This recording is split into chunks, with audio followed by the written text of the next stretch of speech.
Bantah suap tambang, Kabareskrim tuding Hendra dan Sambo terima setoran.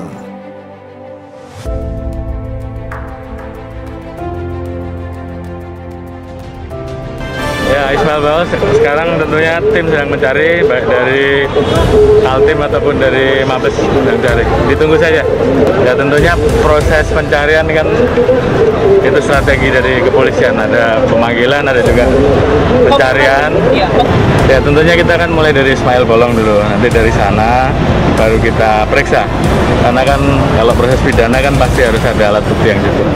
Sempat viral-viral dan lain-lain itu kan, dan juga memproses yang ilegal-legal. Jadi Pak Kapolri juga sudah bertindak. Jadi kami Komisi 3 melihat ya Pak Kapolri sudah tegas dan baik dalam bertindak.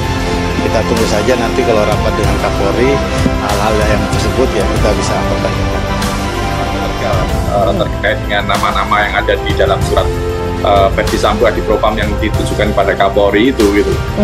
Kalau kemudian problemnya adalah rekomendasi dalam surat itu pun juga menjadi aneh gitu, karena rekomendasinya tidak meneruskan pada proses penyidikan etik, kemudian juga proses pidananya juga tidak berlanjut. Ini yang menjadi aneh. Makanya kalau kemudian sekarang muncul, ini akan memang akan membuat kehebohan-kehebohan baru, kemudian juga muncul diskursus yang seperti Mbak Eva tadi sampaikan seperti itu. Makanya menurut kami memang ini momentum yang bagus untuk berbenah, untuk bersih-bersih, seperti apa yang disampaikan oleh Bapak Kapolri. Dia sudah melakukan pembenahan di internal Polri. Oleh sebab itu ini sudah suatu hal yang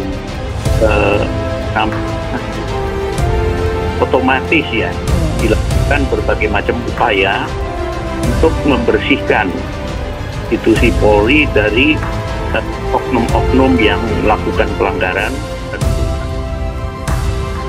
Kabareskrim Polri Komjen Agus Adrianto menyinggung soal klarifikasi Ismail Bolong terkait dugaan suap dari tambang ilegal di Kalimantan Timur yang menyeret namanya.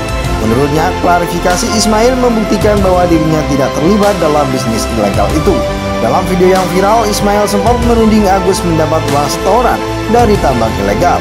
Namun tak lama setelah itu, Ismail menyampaikan permintaan maaf kepada Agus. Ismail mengaku membuat video sebelumnya karena di bawah tekanan Brigjen Hendra Kurniawan yang kala itu masih menjabat sebagai Karopaminal Polri. Sudah diklarifikasi karena dipaksa, ujar Agus saat dikonfirmasi Jumat 25 November.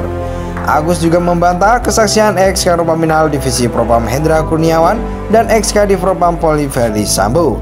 Dua mantan polisi itu mengaku pernah menangani kasus tersebut. Mereka juga mengonfirmasi laporan hasil penyelidikan yang sidak beredar di publik.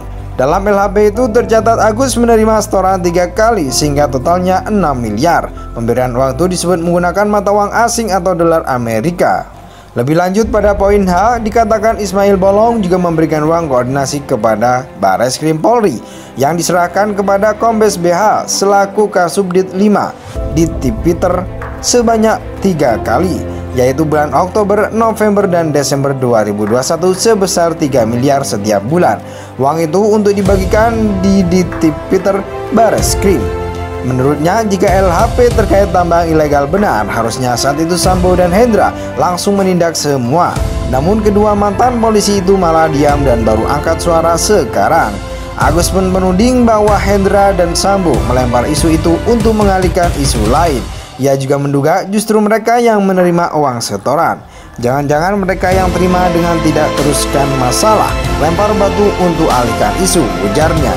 Menteri Koordinator Bidang Politik, Hukum, dan Keamanan Menko Polhukam Mahfud MD sebelumnya mengatakan Ismail Bolong mendapatkan tekanan dari Brigjen Hendra Kurniawan untuk bicara soal uang setoran buat Kabareskrim Polri Komjen Pol Agus Adrianto.